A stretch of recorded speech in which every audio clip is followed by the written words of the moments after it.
Some days, I just wish that I had the knowledge I have today, like 10 years ago. And this past year has been a huge year of growth for me, and there are three things that I've learned that have made a huge impact. And I wanted to share them today that hopefully they'll help you too. Hey lovebirds, I'm Dan Hinz and welcome to Adulting with Money, where we believe that consistency beats perfection, not only with your money, but with your relationships as well. The first thing that I learned in the last year that really has helped me out is that success is 20% strategy and 80% mindset. And this comes directly from Tony Robbins, and I've become a huge fan of his over the last year and a half, 2 years.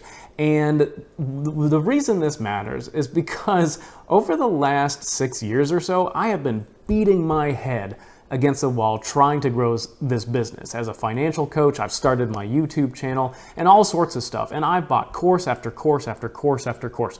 I've read book after book after book after book. And it wasn't until that I learned that, that 20%, that how is really easy to buy and it's really easy to look up. But that 80%, that mindset stuff is what has held me back the most. My fear of trying, my nervousness of failing.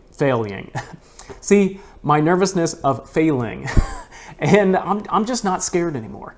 And I'm not scared anymore. And there's things that I've had to do to get over that stuff. But getting over the fear, the anxiety, and the nervousness has what really has skyrocketed myself and getting better with this business, getting better with YouTube videos, all sorts of stuff. And so the lesson here is to say that if you've bought course after course after course or book after book after book and you're not seeing results, is that you need to start thinking about maybe getting a life coach or doing something to help conquer your fear. Because once you conquer your fear, then all those steps that you've already bought, maybe you have them saved in an Evernote account like I do, then they get a lot easier. And in fact, they get a lot more fun too. So that's tip number one. The second thing that I've learned that has made a huge impact is that the word should can be a very toxic word, because when you're thinking about, or when I'm coaching them and they ask me, should we do this or should we do that? I try to get them back to, well, what is it that they want? Because when it comes to finance, a lot of it is strategy. A lot of it is, well, you could do A or you could do B or you could do both, but you got to pick one. And there's so many combinations, there's so many possibilities that I really try to have them focus on what do you want, and I'll help you develop a plan, the how, to get there. When you ask should, you're already asking or presupposing that there is a perfect way or there is a right way to do something. Now, in some situations, the should word is good. Should 2 + 2 = 4? Well, yeah, that's mathematics. Should I turn off the power before I change a light bulb or replace an outlet? Yeah, you should definitely do that. So there are some shoulds that are possible and definite. But when it comes to life, when it comes to money, when it comes to goals, be careful asking what should you do, and instead start asking yourself, what do I want?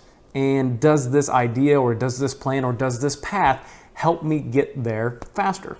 And the third thing that I've learned is another book, and it is Atomic Habits. And I've read this just within the last 2 months, and it is wonderful. And there are three things from this book, three lessons that I wanted to share with you today. Is that number one, habits are a lot easier to break or to add to your life when you change your identity. There is a difference between being a smoker trying to quit and a non-smoker. I don't smoke. I personally don't smoke. I've never smoked. Well, some cigars, but I've never had a cigarette in my life. And it's really easy for me to say no to cigarettes because I find them disgusting. And because of that internal belief, it's easy to say yes or no. And the same goes for all these fit people that you see, how they can fit and they exercise on vacation. Well, that's part of who they are. They love exercising. It's become a part of their identity. So number one, having a better identity will help you make better decisions in the future. The second lesson from the book that I love are that it's okay to do tiny steps when building a habit. So rather than trying to go to the gym 5 days a week and running 3 miles a day as soon as January 1st hits, instead put on your gym shoes or put on your gym clothes every day for 2 weeks. If you put them on and go to the gym, it's a win. If you put on the clothes and take them immediately off and go back to bed, well, that's still a win because your bar is so low it's really easy for you to win. So you do that for 2 weeks and really you're gonna get bored. So you're gonna say, okay, well, I'm gonna put on my clothes and just walk through the door of the gym. And you do that for 2 weeks. And then the next 2 weeks you do, I'm gonna do something for 5 minutes, and then 10 minutes, and 15 minutes. So you keep raising the bar on yourself, but they're tiny little bars that are really easy to jump over. And okay, you might be thinking that, well, those tiny little things don't make any progress, but here's the thing.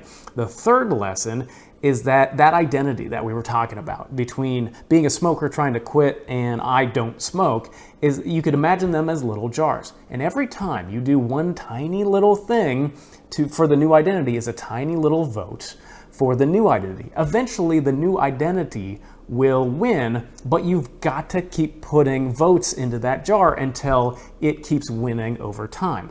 And so that's why, as you heard earlier in the video, that my slogan essentially has changed to consistency beats perfection. Because if you're trying to be better with your money, just keep talking about money with your partner. Keep budgeting, keep tracking. You've got to do these things over and over and over again. You have to keep doing those tiny little votes until you are good with money. That is part of your identity as an individual and as a couple.